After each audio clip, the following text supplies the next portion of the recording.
Bienvenue à tous. Donc, je m'appelle Laurence Serra, je suis conseillère dispositif individuel à la NFH je vous ai invité à ce webinaire pour vous présenter toutes les possibilités de financement de la NFH dans le cadre d'un projet de reconversion. Donc, si vous vous interrogez sur votre avenir, si vous souhaitez progresser ou changer de métier, eh bien, la NFH peut vous accompagner. On va voir comment la NFH peut prendre en charge différents dispositifs individuels pour vous accompagner dans votre projet, le bilan de compétences, la VAE, le congé de formation professionnelle et les études promotionnelles et le CPF. Tout d'abord, le bilan de compétences, c'est un dispositif qui vous permet à un moment donné de votre carrière de faire le point sur votre situation professionnelle et personnelle. Ça peut être une très bonne étape pour construire une démarche de changement. C'est une durée de 24 heures sur une amplitude de 8 à 12 semaines et ce bilan se passe sur le temps de travail ou en dehors du temps de travail. Pour bénéficier du congé de bilan de compétences, il faut être en position d'activité, c'est-à-dire titulaire, contractuel ou stagiaire. Ça veut dire que quelqu'un qui est en disponibilité ne peut pas bénéficier d'un bilan de compétences, mais votre bilan de compétences peut se faire alors que vous êtes en arrêt maladie, en congé maternité ou en congé parental. Votre bilan se fera alors en dehors du temps de travail et votre employeur n'en est pas informé si vous ne le souhaitez pas. Il faut avoir minimum 2 ans de service effectif, continu ou discontinu, dans la fonction publique hospitalière en général. Et il ne faut pas avoir effectué de bilan dans les 5 dernières années. Donc, comment s'y prendre pour faire un bilan de compétences? Excusez-moi. Il faut demander un dossier de demande de prise en charge à la NFH ou le télécharger tout simplement sur notre site Internet. Donc, je vais aller sur le site Internet, mais après la réunion, après ce webinaire, je vous enverrai le PowerPoint et à chaque fois que vous verrez ici, vous cliquerez dessus et vous irez directement sur le site Internet de la NFH. Donc, je vais vous montrer où se passe. Donc, je ne sais pas si vous voyez le partage. Donc, sur le site de l'ANFH, vous allez sur bilan de compétences, informations utiles, et vous avez toutes les informations sur le bilan de compétences avec, dans les documents utiles, le dossier, notre contexte territorial 2025 et maintenant 2026.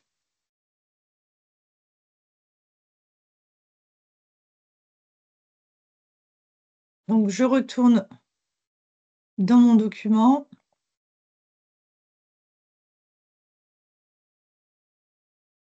Je reprends où j'en étais. Donc, vous téléchargez le dossier. Ensuite, vous choisissez un organisme. Je vous conseille de les rencontrer. Un organisme qui est certifié Calliope, c'est impératif, et qui répond à notre politique régionale que vous trouverez sur notre site Internet dans les documents que je viens de vous montrer. Vous ferez remplir la partie établissement uniquement si le bilan de compétences se passe pendant le temps de travail. La partie établissement, c'est en fait son autorisation d'absence à suivre le bilan de compétences. Vous renvoyez ensuite les volets A et B. Donc le volet A, c'est celui que vous remplissez. Le volet B, c'est celui qui est rempli par l'organisme de bilan de compétences.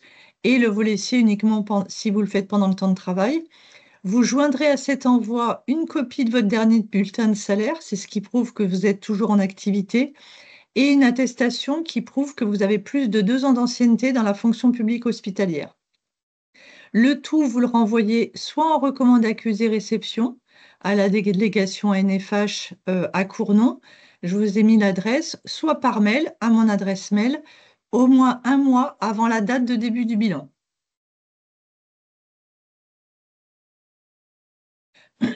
Le deuxième dispositif qu'on peut financer, c'est la VAE. La VAE, c'est quoi? C'est pas une formation, hein. C'est la validation des acquis de l'expérience. Et ça veut dire quoi? Ça veut dire que vous allez faire reconnaître votre expérience professionnelle ou personnelle, je ne sais pas, dans une association, pour obtenir tout ou partie d'un diplôme, d'un titre professionnel ou d'un certificat professionnel. Comme la formation initiale ou la formation continue, c'est une voie d'accès aux diplômes et aux certifications reconnues. Alors, de quelle expérience on parle? On parle de toutes les expériences, comme je viens de le dire, qu'elles soient professionnelles, en tant qu'agent public, en tant que salarié ou en tant que bénévole.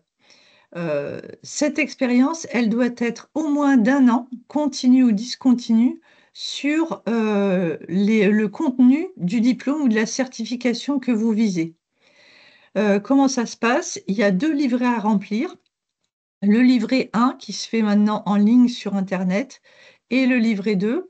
Et ces deux livrets vont servir à apporter les preuves de vos compétences acquises par l'expérience. J'insiste sur le fait que ça demande un travail important. Une VAE, ça met environ un an. Donc, il est quand même conseillé de se faire accompagner. Pour bénéficier du congé pour VAE, vous devez être en position d'activité, donc titulaire, contractuel ou stagiaire. Donc, vous ne pouvez pas bénéficier du dispositif de la VAE, d'être accompagné et financé par la NFH en cas d'arrêt maladie. Vous devez en effet obtenir une autorisation d'absence de votre établissement pour ces 24 heures d'accompagnement. La NFH va financer quoi? L'accompagnement à la rédaction du livret 2 et également les frais de dépôt de dossier ou les frais de jury ou les deux. Et éventuellement également les frais de déplacement dans le cadre de notre politique régionale. Comme pour le bilan de compétences, vous devez demander un dossier à la NFH, pardon, un dossier de VAE, ou le télécharger sur le site internet de la NFH. Donc, je vais vous montrer par où vous devez passer.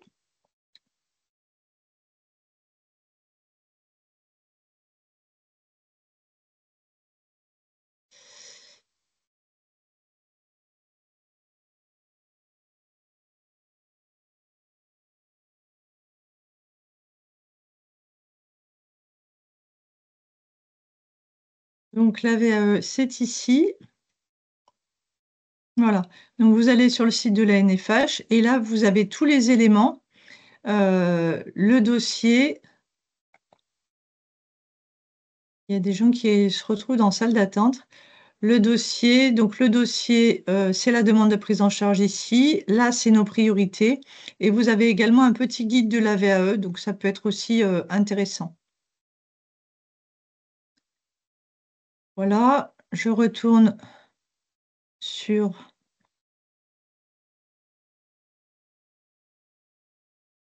mon PowerPoint. Je reprends où j'en étais. Voilà, c'est bon pour tout le monde. Tout le monde a bien les éléments. Donc, vous choisissez votre organisme qui va vous accompagner pour la VAE. Il ne faut vraiment pas hésiter à m'appeler pour connaître les organismes qui accompagnent à la rédaction de ce livret 2 parce que ça va dépendre un peu des diplômes. Et effectivement, on ne peut pas mettre forcément une liste exhaustive sur notre site internet, donc il faut me contacter sans hésiter pour que je vous donne des informations. Une fois que vous avez choisi votre organisme, vous renvoyez votre dossier complet, accompagné de la recevabilité du livret 1, soit en recommandé accusé réception, soit par mail, au moins un mois avant la date de début de l'accompagnement. Il est vraiment important que vous ayez la recevabilité du livret 1 pour que je puisse saisir votre dossier. Sans la recevabilité, sans mettre de date de recevabilité, je ne peux pas donner un accord. Voilà. Le troisième dispositif, c'est le congé de formation professionnelle, CFP. à ne pas confondre avec le CPF qu'on verra tout à l'heure. Donc, c'est un dispositif en dehors du plan de formation de votre établissement qui permet de réaliser à votre initiative un projet personnel de formation, diplômant ou non. Donc, c'est un congé qui va se réaliser uniquement sur le temps de travail. Donc, ça peut vous permettre d'engager un projet professionnel personnel, une reconversion en dehors, en intra-hospitalier, mais également en dehors de la fonction publique hospitalière.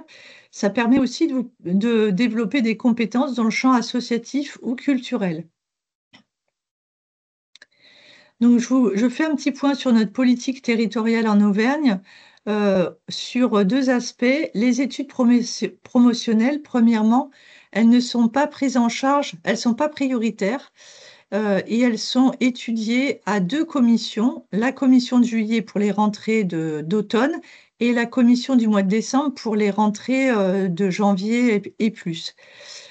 Pourquoi elles ne sont pas prioritaires? Parce qu'en fait, les études promotionnelles, vous pouvez en bénéficier via votre établissement qui demande à l'ANFH un financement sur les fonds mutualisés, donc un financement dédié pour les études promotionnelles.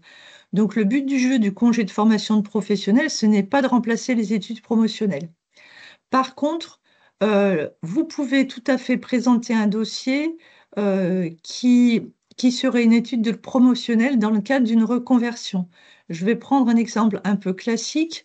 Vous êtes aide-soignante dans une maison de retraite et vous souhaitez vous reconvertir pour devenir auxiliaire de puériculture. Les instances se doutent bien que votre établissement n'a aucun intérêt à présenter votre dossier dans le cadre des études promotionnelles. Donc, le congé de formation professionnelle vous est tout à fait ouvert pour faire cette reconversion, même si c'est une étude promotionnelle. Deuxième point, les formations qui ne sont pas prises en charge. Un, les redoublements d'une formation qui a déjà été financée au titre du CFP. Et deux, les médecines parallèles, les médecines douces qui ne sont pas certifiées par un titre RNCP. Je pense aux touches et massages, sophrologie et autres éléments de ce genre. S'ils ne sont pas certifiés par un titre RNCP, ça ne sera pas pris en charge. Quelles sont les conditions d'accès pour bénéficier d'un congé de formation professionnelle? Donc là, les conditions d'accès sont un petit peu plus, plus contraignantes que le bilan de compétences ou la VAE.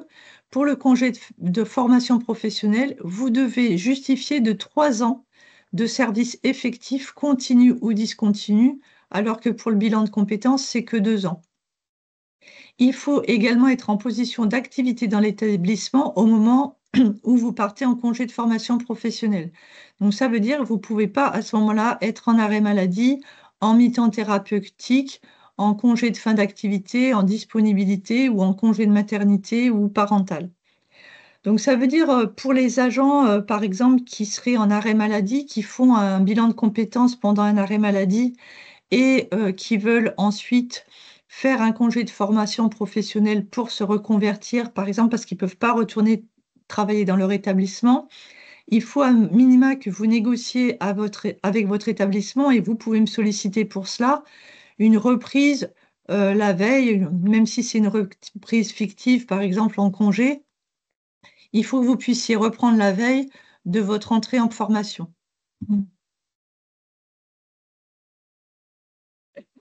Excusez-moi. La durée du congé de formation professionnelle, elle est de 3 ans maximum pour toute la carrière, mais il faut faire attention sur ce point. Seulement 360 jours seront financés par la NFH et cette durée peut être portée à 720 jours pour les formations longues. Donc ça veut dire en gros qu'on peut financer jusqu'à 2 ans de formation. Ces 360 jours ou 720 jours pour les formations longues peuvent être mobilisés en une seule fois ou en plusieurs fois dans la carrière hospitalière. Le CFP, dans la demande que vous faites, il doit être d'une durée de 14 jours, c'est-à-dire 10 jours effectifs de formation minimum. Donc 10 jours de formation minimum et jusqu'à 2 ans d'études peuvent être financés. Donc, comment ça se passe pendant le CFP? Vous êtes en position d'activité, c'est comme si vous travailliez. Vous conservez vos droits au congé annuel, au compte personnel de formation, à l'ancienneté. Vous êtes couvert par votre établissement en cas d'accident ou de maladie et vous continuez à être rémunéré par votre employeur, mais on va voir dans quelles conditions. Après le CFP, vous avez un engagement de servir vis-à-vis des 3 fonctions publiques, donc et hospitalière, État et territoriale, de 3 fois la durée de la formation. Mais vous avez la possibilité de demander une dispense à votre employeur qui vous l'accorde ou pas. À l'issue du CFP, vous réintégrez votre poste ou un poste équivalent. Donc, sur l'engagement de servir, moi, ce que je conseille à tous les agents que j'accompagne qui veulent faire un congé de formation professionnelle, même si ce congé vise plutôt à rester dans la fonction publique, une des 3 fonctions publiques, je leur conseille quand même de demander une dispense d'engagement de servir au moment où ils demandent l'autorisation d'absence pour faire un CFP. Parce que plus tôt vous la demandez à votre établissement, plus vous avez de chances qu'elle soit accordée. Et les personnes qui vont demander un CFP pour faire une reconversion qui n'a rien à voir avec l'hôpital, il est vraiment important de le demander rapidement.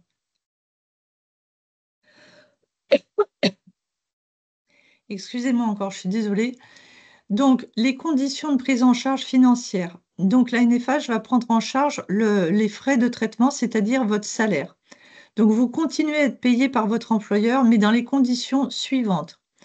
Pour les personnes qui sont en catégorie A ou B, vous restez indemnisé par votre établissement à hauteur de 85% de votre salaire, c'est-à-dire de votre traitement de base, sans aucune prime. Pour les personnes de catégorie C, vous êtes indemnisé à 100% la première année, toujours sans aucune prime, et à 85% la deuxième année. L'ANFH, si votre dossier est accepté, prendra également en charge les frais pédagogiques et les frais de déplacement dans le respect de notre politique régionale. Donc, comment s'y prendre? Tout d'abord, il ne faut pas commencer par télécharger le dossier sur le site de l'ANFH. Il faut vraiment faire des recherches sur Internet, mais également des entretiens, rencontrer des professionnels du métier que vous visez, rencontrer les organismes de formation, aller sur le site de France Travail pour voir un peu les débouchés professionnels dans le secteur géographique qui vous intéresse, pour vraiment que vous construisiez un projet et que vous voyez réellement vos chances d'aller sur le métier que vous visez. Une fois que vous avez fait ce travail, vous demandez un dossier à l'ANFH ou vous le téléchargez sur le site de l'ANFH. Donc, je vais y retourner.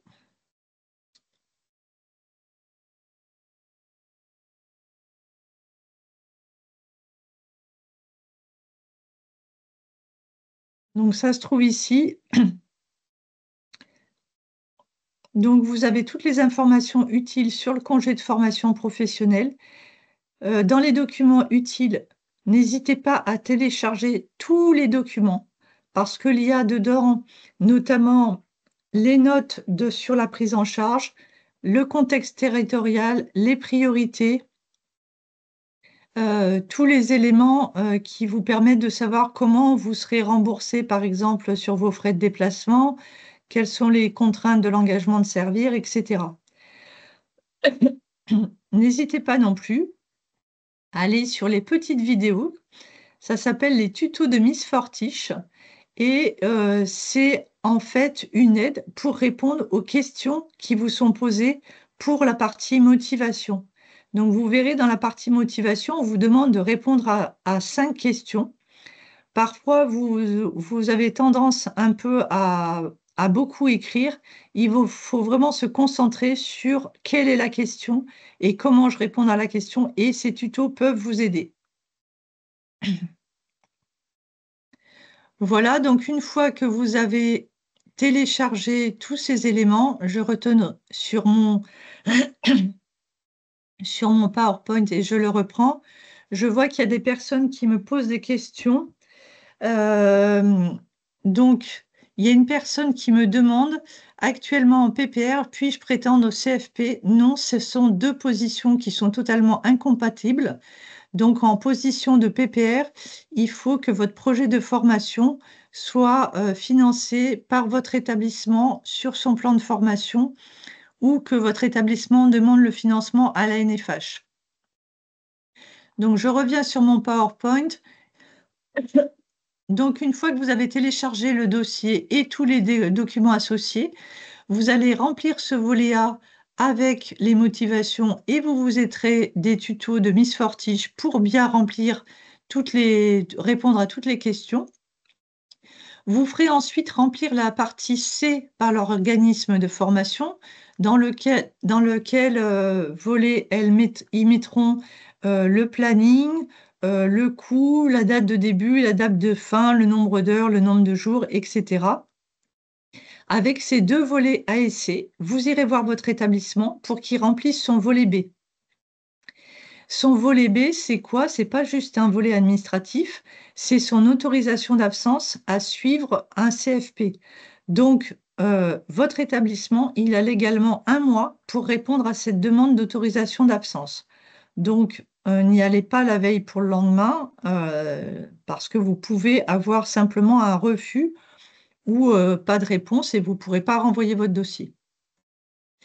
Ensuite, une fois que votre établissement a rempli son volet B, vous renvoyez le dossier complet, donc les volets A, B, C, dans les délais impartis par la politique régionale qu'on verra tout à l'heure, en recommandé à accusé réception, ça c'est impératif. Donc voilà nos dates de commission. Donc la prochaine réunion est le 4 décembre 2025, donc pour les rentrées de début 2026. Et la date limite pour envoyer votre dossier en recommandé accusé réception, c'est le 4 novembre. Voilà. Donc, c'est bientôt parce que, par exemple, pour renvoyer votre dossier au 4 novembre, ça veut dire que euh, vous devez envoyer votre dossier, les parties A et C à votre établissement avant le 4 octobre, puisqu'il a un mois pour vous répondre à votre demande d'autorisation d'absence. Donc, ça approche. J'ai pas mis le calendrier 2026, mais je vous le joindrai dans le PowerPoint. Donc, les deux derniers dispositifs qui peuvent être financés par la NFH, c'est les études promotionnelles et le fonds de qualification CPF. Alors, les études promotionnelles, c'est quoi? Je vous ai mis un lien vers Légifrance dans le PowerPoint. Je ne vais pas y aller pour pas trop perdre de temps maintenant, qui vous donne la liste des études promotionnelles. Donc, on a par exemple les diplômes d'état d'aide-soignant, d'infirmier, de cadre de santé, d'éducateurs spécialisés, etc. C'est des études promotionnelles qui permettent aux agents d'obtenir un diplôme ou un certificat qui est sur une liste fixée par arrêté ministériel et qui leur permet de progresser dans la hiérarchie de l'établissement.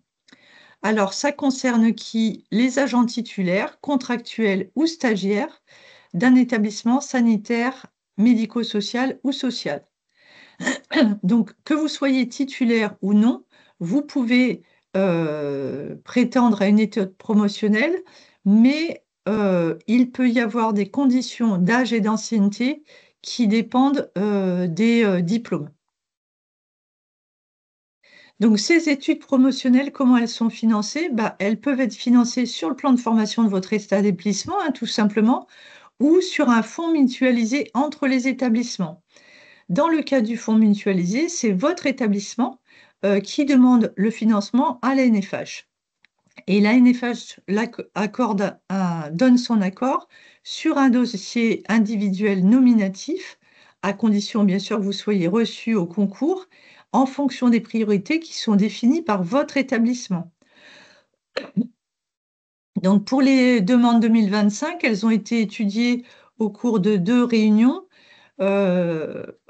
Au mois de décembre pour les rentrées de début 2025 et au mois de juin-juillet 2025 pour les rentrées de septembre.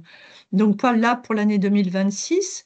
À la réunion du 4 décembre, on étudiera les demandes de financement de vos établissements, en études promotionnelles pour les rentrées du mois de janvier 2026.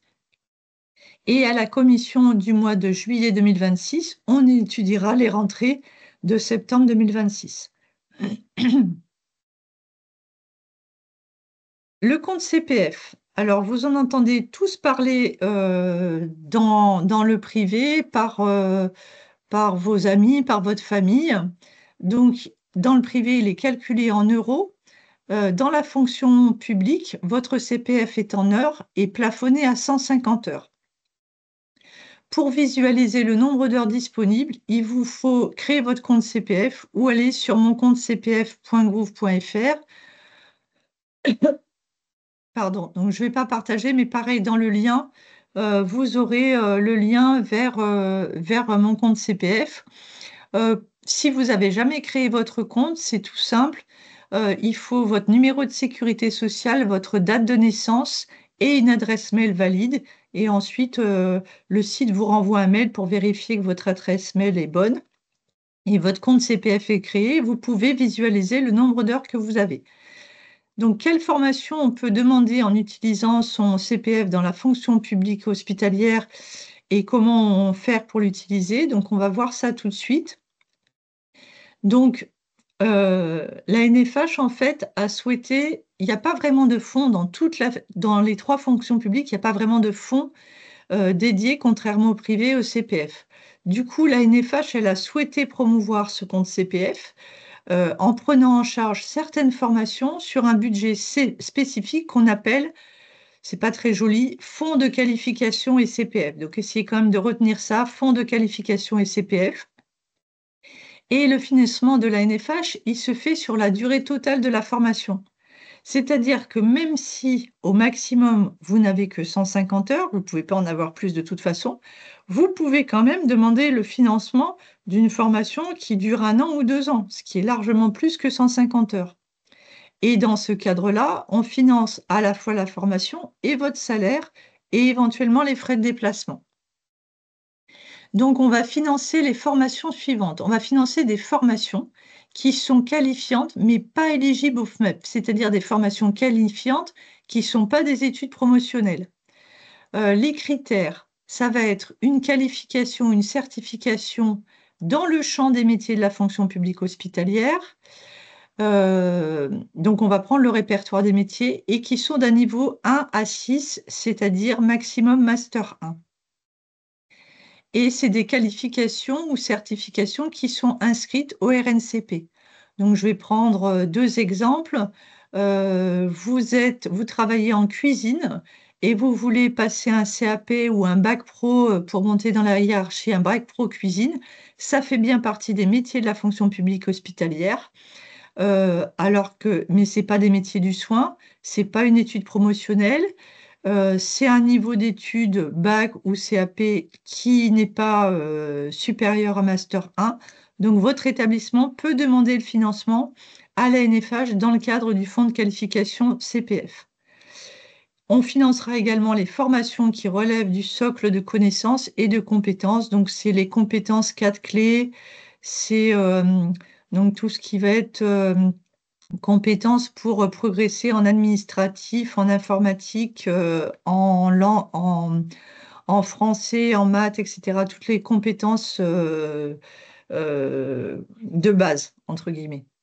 Tous les agents peuvent bénéficier de ce fonds de qualification CPF, mais la NFH va mettre une priorité sur les agents de bas niveau de qualification, les agents de catégorie C et les agents des filières techniques, logistiques et administratives, puisque ces filières-là ne sont pas concernées par les études promotionnelles. Donc, comment vous allez faire si vous avez un projet d'utiliser, donc je répondrai à la question tout à l'heure. Si vous avez le projet d'utiliser votre compte CPF, donc d'abord, il faut créer votre compte si ce n'est pas déjà fait.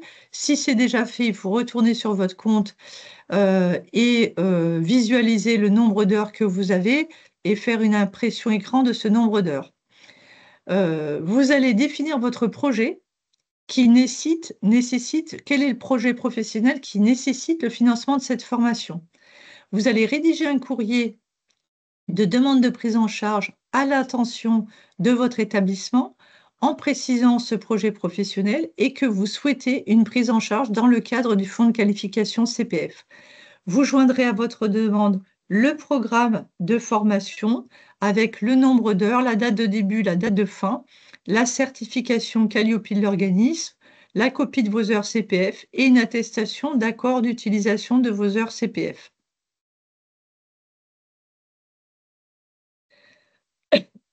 Donc là, vous avez le calendrier 2025. Donc, pour le fonds de qualification CPF, pour la commission 2025, pardon. Donc là, il y avait juste la réunion du 18 septembre 2025. Donc, il y aura encore une, deux, trois, quatre réunions en 2026.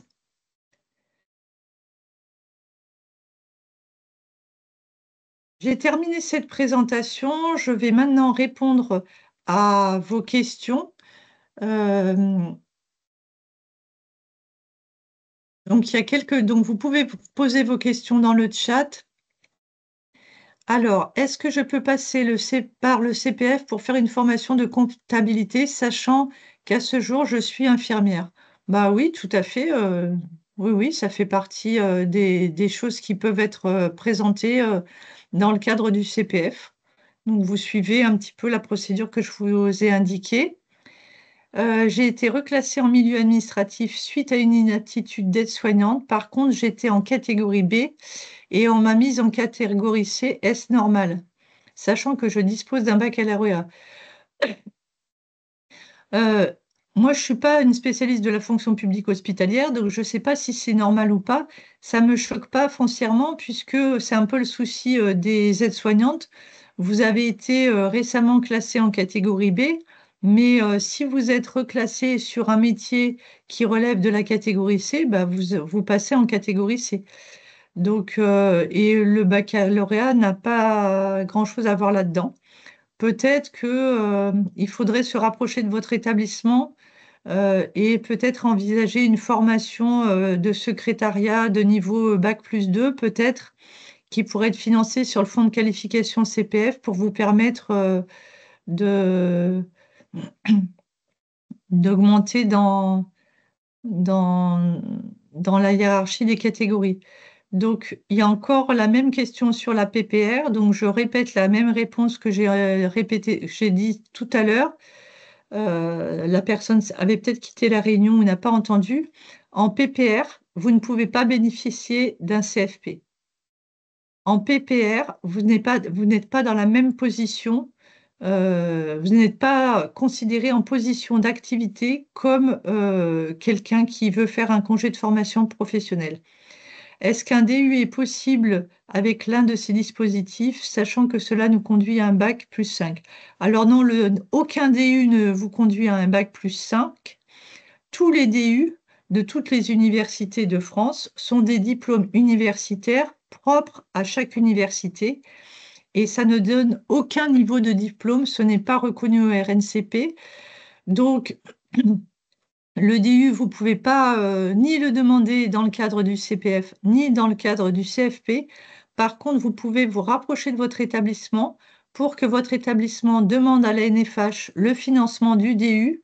On a une offre spécifique qui est qu'on finance un DU par établissement et par an et on finance la pédagogie, uniquement la pédagogie avec un plafond. Donc, il faut vous rapprocher de votre établissement qui peut contacter la NFH pour le financement d'un DU. Le fonds de qualification peut-il être utilisé pour une reconversion d'aide-soignante vers le métier d'opticien via un BTS? Oui, oui, alors là, oui, tout à fait. Oui, tout. Alors, non, pardon, je vous dis une bêtise. Je vous dis n'importe quoi, excusez-moi. Il n'y a pas d'opticien, sauf erreur de ma part, dans les métiers, dans le référentiel métier de la fonction publique hospitalière.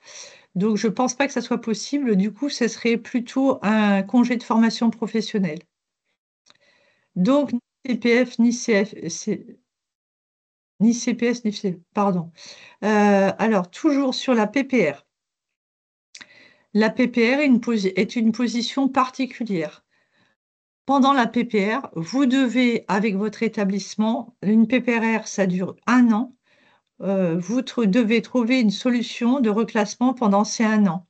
Si vous avez besoin de formation, il faut que la formation soit pendant la durée de la PPR. Et donc, c'est à vous de voir avec votre établissement la possibilité. Et ça peut se faire sur un fonds de qualification en utilisant le CPF. Pour la VAE, qui peut nous aider pour choisir le diplôme? Alors, moi, je peux vous aider, mais peut-être que le mieux, c'est de contacter des organismes. Il y a un certain nombre d'organismes qui vous proposent un premier rendez-vous d'études.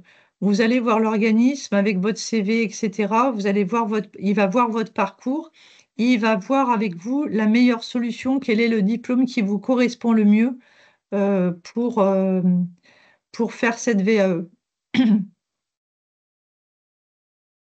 Voilà, j'ai répondu, je pense, à toutes les questions qui étaient posées. Je parcours un peu le chat pour être sûr que j'ai rien oublié. Je pense que c'est bon. Si vous n'avez pas d'autres questions, eh bien, écoutez, je vais vous souhaiter une bonne journée et je vais vous envoyer à l'issue de ce webinaire tous les éléments qui ont été présentés, le PowerPoint qui a été présenté. Je vais vous le renvoyer par mail. Comme ça, vous l'aurez à disposition pour cliquer sur tous les liens. Vous aurez également, comme vous le voyez, mes coordonnées, donc il ne faudra pas hésiter à me contacter si vous avez des questions un peu plus précises. Et je vous remercie également, à l'issue de ce webinaire, de donner votre avis sur cette présentation, sur le PowerPoint. Vous aurez votre avis nous intéresse, vous cliquez dessus et ça permet aussi que je puisse progresser un peu sur ces webinaires. Voilà, je vous souhaite une agréable journée et je vous dis bonne fin de journée. À bientôt pour ceux que je recontacterai. Merci, au revoir.